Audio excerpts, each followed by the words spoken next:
నమస్కారం, welcome to I dream media. నేను మీ Vijitha. I dream యాత్ర with Gayatri tours and travels వారి తరఫున మనం చేస్తున్న నేపాల్ యాత్రలో భాగంగా ఈరోజు మనం వచ్చేసాము పోఖ్రాలోని అత్యంత ప్రసిద్ధమైన ఒక ఆలయం దగ్గరికి, ఒక అందమైన ప్రదేశం దగ్గరికి మనం వచ్చేసాము.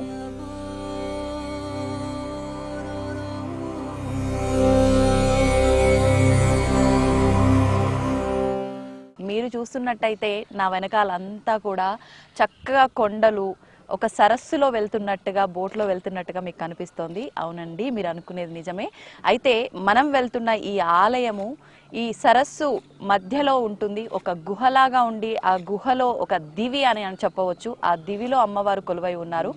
ఆ అమ్మవారు ఎవరో కాదండి, ఇక్కడ నేపాల్ వాస్తవ్యులంతా కూడా ఎంతో పరమ పవిత్రమైన, చాలా మహిమాన్వితమైన అమ్మవారు అని చెప్పి నమ్ముతుంటారు. ఆవిడే వారాహి అమ్మవారు. ఇక్కడ నేపాల్ వాస్తవ్యులు వారాహి అమ్మవారిని తాల్ బారాహి అమ్మవారు అని చెప్పి పిలుచుకుంటూ ఉంటారు. అయితే మీరు చూస్తున్నట్టయితే నేనైతే ఈ బోట్లో వెళ్తున్నాను.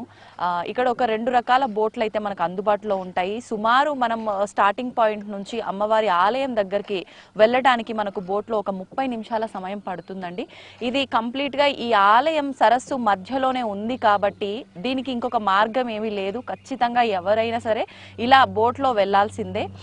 ఈ బోట్లు కూడా మనకి మోటార్ కానివ్వండి, బ్యాటరీస్ అట్లాంటిది ఏమీ లేకుండా బై హ్యాండ్ వాళ్ళే అలా తెడ్డుతో తీసుకెళ్తూ ఉన్నారనమాట. ఒక బోట్లో మినిమం అంటే 4 to 5 మెంబర్స్ ఇలాంటి బోట్లో అయితే కూర్చోవచ్చు. ఇంకా ఎక్కువ మంది ఉన్నప్పుడు పెద్ద బోట్స్ కూడా ఉంటాయి. మనం ఇంకా ఆలస్యం చేయకుండా వెళ్ళి వారాహి అమ్మవారిని దర్శించుకుందాం. మీరు కూడా నాతో పాటు రండి. వస్తూ వస్తూ ఈ ప్రకృతి రమణీయమైన అందాలని నేపాల్లోని పోఖ్రా అనే ప్రదేశానికి. పోఖ్రా అనేది నేపాల్లోని గండకీ జోన్లో ఉంది. ఇది కాఠ్మండూకి దక్షిణ పశ్చిమంగా సుమారు 200 కిలోమీటర్ల దూరంలో ఉంటుంది. పోఖ్రా చేరేందుకు 2 ప్రధాన మార్గాలు ఉన్నాయి. విమానంలో కాఠ్మండూ నుంచి పోఖ్రా వరకు డొమెస్టిక్ ఫ్లైట్లు అందుబాటులో ఉంటాయి. విమానంలో సుమారు 20 నుంచి 30 నిమిషాల ప్రయాణం చేయాల్సి ఉంటుంది. రోడ్డు మార్గం ద్వారా గనక ఎవరైనా వెళ్ళాలి అనుకుంటే కాఠ్మండూ నుంచి బస్సులు, ప్రైవేట్ ట్యాక్సీలు, టూరిస్ట్ కోచ్లు లభిస్తాయి. ప్రయాణం సుమారు రోడ్డు మార్గం ద్వారా 6 నుంచి 8 గంటలు పడుతుంది. కానీ పర్వత మార్గాల నుండి ప్రయాణం అద్భుతంగా ఉంటుంది. ఫేవా సరస్సు తల్ బారాహి ఆలయం ఎలా చేరుకోవాలో ఇప్పుడు చూద్దాం.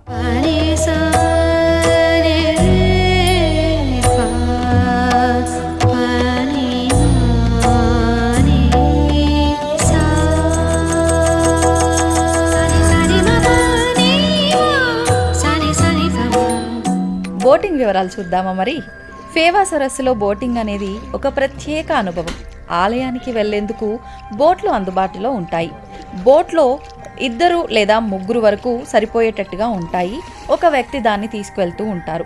బోట్లో సుమారు 300 నుంచి 500 రూపాయలు ఛార్జ్ చేస్తారు, నేపాలీ రూపాయలు.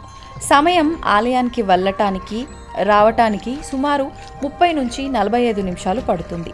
జల మధ్య ఆలయం కాబట్టి అక్కడికి బోటు తప్ప వేరే మార్గమే లేదు. ఉదయం 7 నుంచి సాయంత్రం 5 వరకు బోటింగ్ అందుబాటులో ఉంటుంది. మీరు ఆలయం దగ్గర 10 నుంచి 15 నిమిషాలు గడిపి తిరిగి రావచ్చు.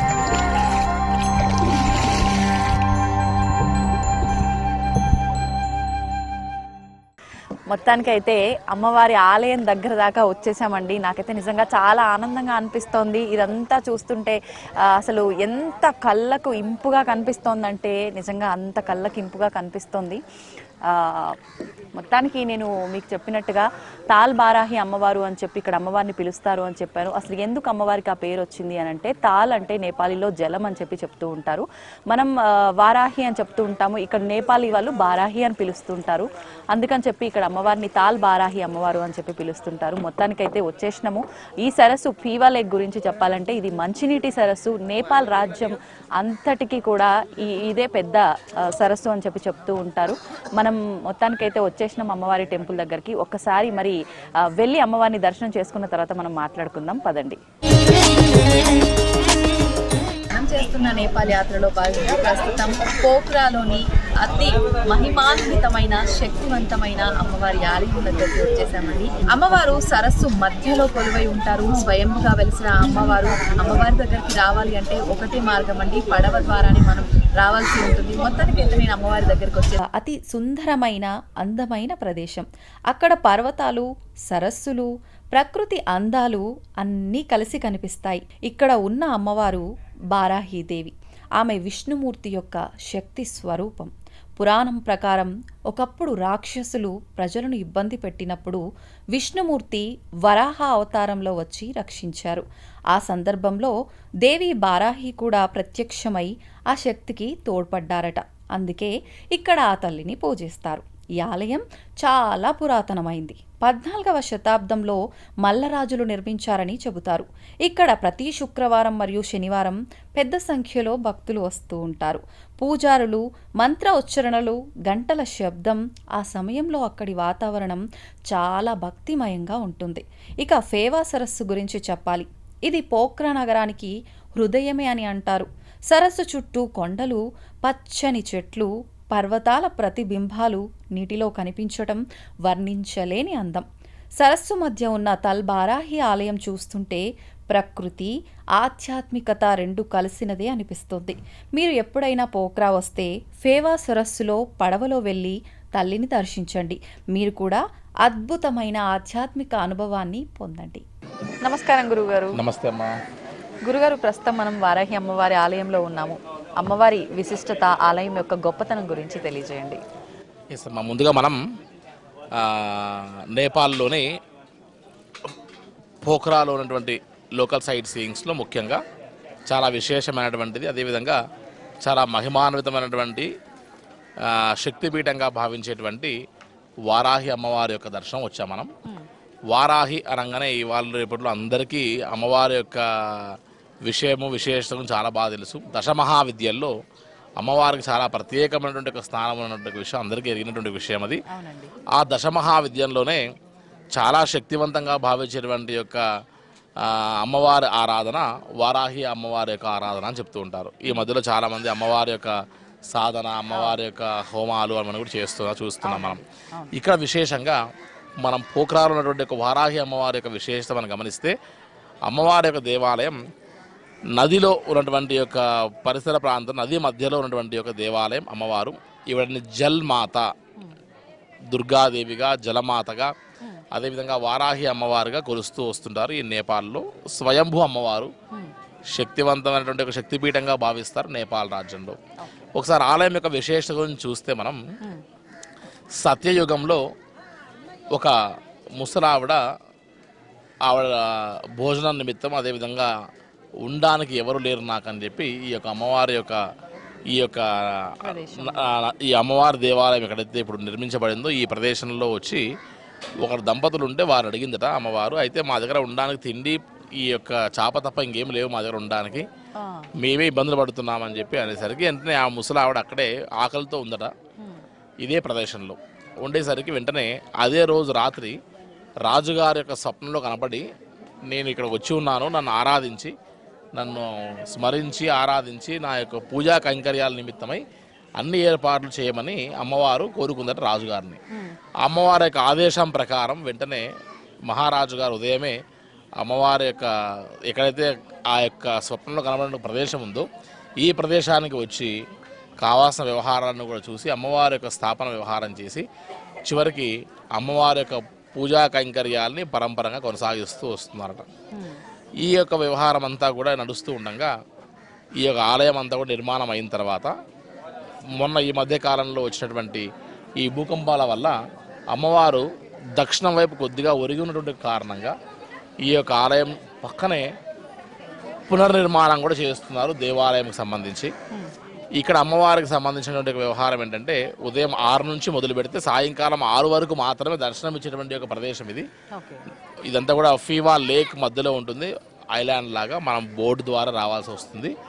చాలా సేఫెస్ట్ ప్లేస్, చాలా ప్రశాంతంగా ఉంటుంది. వారాహి అమ్మవారిని మన ప్రాంతాల్లో అయితే రాత్రి సమయంలో ఆరాధించాలి అంటుంటారు కదా. ఇదంతా కూడా పోలీస్ అండ్ మిలిటరీ వారి యొక్క ఆధీనంలో ఉంటుంది. ఇదంతా కూడా పోలీస్ అండ్ మిలిటరీ వారి ఆధీనంలో ఉన్నటువంటి యొక్క ఏరియా అయితే ఉందో ఈ ఏరియాని సాయంకాలం 6 తర్వాత అలౌ చేయరు. కాబట్టి ఇక్కడ రాత్రి పూజలు విశేషమైన వ్యవహారాలు అయితే ఏం జరగవు. కాబట్టి ఏదున్నా ఉదయం 6 నుండి సాయంకాలం 6 వరకు వ్యవహారం అవుతుంది. ఎవరికైనా సరే విశేషంగా అమ్మవారి యొక్క ఆరాధన చేయించుకోవాలన్నా, అమ్మవారి యొక్క హోమం లాంటివి ఏమైనా చేయించుకోవాలన్నా, అటువంటి వ్యవహారాలు ఏదన్నా ఉంటే ఖచ్చితంగా మనం ఆ ఆలయం యొక్క ప్రధాన అర్చకులు గారిని మనం ముందుగానే సంప్రదిస్తే వారు సహకరించి మనకు కావాల్సిన విశేష కైంకర్యాలన్నీ కూడా చేయించడానికి సహకరిస్తారని కూడా ఇందాక మనం పూజారి గారితో మనం మాట్లాడాము.